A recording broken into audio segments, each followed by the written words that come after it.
This video is brought to you by Captivating History. The Holy Roman Empire spanned an incredible 10 centuries. The driving force behind it was the desire for power, for dominance over people and countries. There's an endless number of stories we could tell, from insolent kings to brave soldiers to conniving members of the church. Today, we spotlight Adelaide of Burgundy and the fascinating characters who surrounded her. Teenage Bride. Adelaide was born in Orb Castle in the Kingdom of Upper Burgundy, an area now known as Switzerland. Adelaide was becoming a woman just as the Holy Roman Empire was forming, and the fight for control throughout Europe was fierce. As was common practice, a mutually beneficial marriage was arranged. In 937, at the young age of 15, she was wed to Lothair, heir to the throne of Italy. Lothair's father died that same year, and Adelaide and Lothair were crowned king and queen. Sadly, what should have been a new life of power and expansion of the royal couple was short-lived. Soon, Lothair was poisoned by his bitter rival Berengar II of Italy, who was desperate to gain control of the castle and the country. Berengar was not a fool and knew keeping Adelaide around would afford him good connections, so he attempted to force a marriage between her and his son Adalbert. But Adelaide was furious at the betrayal of trust and losing her husband and crown, and instead fled. Queen to queen. It didn't take long before Berengar tracked Adelaide down and imprisoned her at Garda Castle. While for some this might be a moment to despair, this was not the case for Adelaide of Burgundy. Just 4 months after being captured by Berengar, Adelaide and a servant miraculously tunneled their way out of the dungeon where she had been kept. From there, she still had a long and perilous journey to freedom. While Berengar's soldiers hunted her, she famously missed their detection by just a few blades of grass while hiding in some marshes. Eventually, Adelaide made it to safety, and from there sent a message to someone she was certain would help, Otto I, the King of Germany, then known as East Francia. Adelaide proposed an agreement to the king, his protection from the power-hungry Berengar in exchange for her hand in marriage. Otto, immediately taken with Adelaide's overture, leaped at the opportunity to assist such an intriguing woman. He arrived in Italy with great importance and vanquished Berengar, and left with his new bride Adelaide, almost in the same breath. Adelaide married Otto in 951 and became the new Queen of Germany. With this new alliance between Italy and Germany, and what events would soon unfold, the two would grow to what could only be referred to as a power couple. Rise to Empress. The following 10 years were fruitful and relatively peaceful for Adelaide. She moved to Germany with Otto and had several children. The borders of East Francia expanded, and Otto grew more and more powerful. Several years after his first visit, Otto returned once again to Italy. On his original visit, he had extended kindness to Berengar by subduing him and requiring only that he pay him an annual sum and act as his vassal. It would have been in Berengar's best interest to accept these terms, as he could still remain king of Italy and enjoy many of the same privileges he had before. But he was humiliated.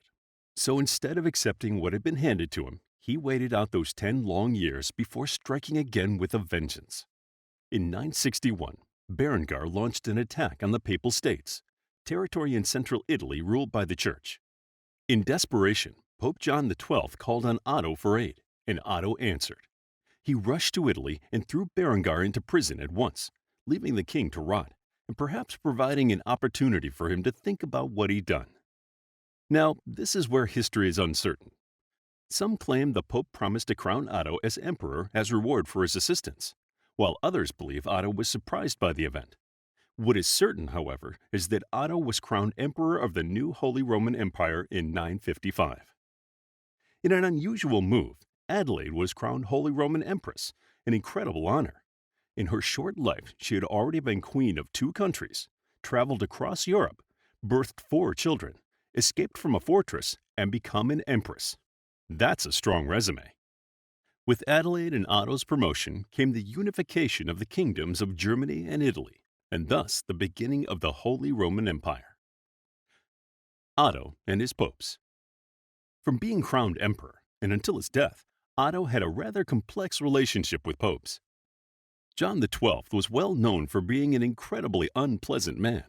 He acted against ideas of decency, and if anyone dared speak out against him, they were blinded or castrated.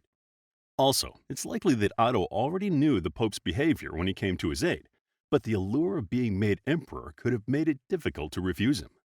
This idea also backs up the claims that Otto already knew the Pope's intentions when he arrived in Italy. Either way, their relationship came to a tipping point when John XII began to fear how powerful Otto had become, and hatched a plan with Berengar's son to overthrow him. Luckily, Otto learned of the plan and calmly marched back to Rome to run John XII out, replacing him with Leo VIII. Convinced he had restored peace, Otto returned to Germany, eager to settle down.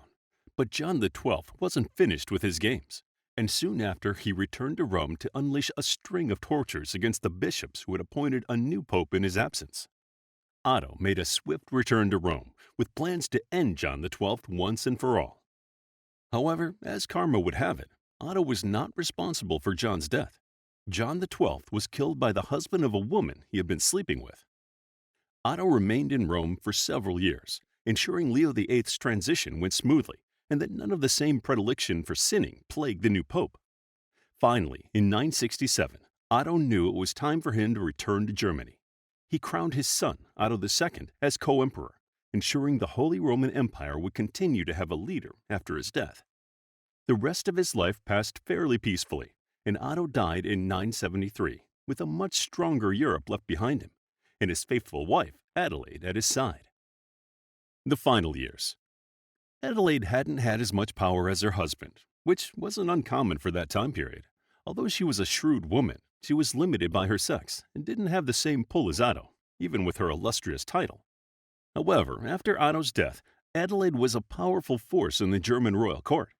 She proved to irritate her daughter-in-law, Theophanu of Byzantine, enough that Theophanu turned Adelaide's son against her, and Otto II had her exiled in 978. Thankfully, just a few months before his death, Otto II reconciled with his mother and made her his viceroy. Although Adelaide had seen many tumultuous times in her years on earth, her fight wasn't quite over. The throne rightfully went to Otto III, but he was still too young to claim it.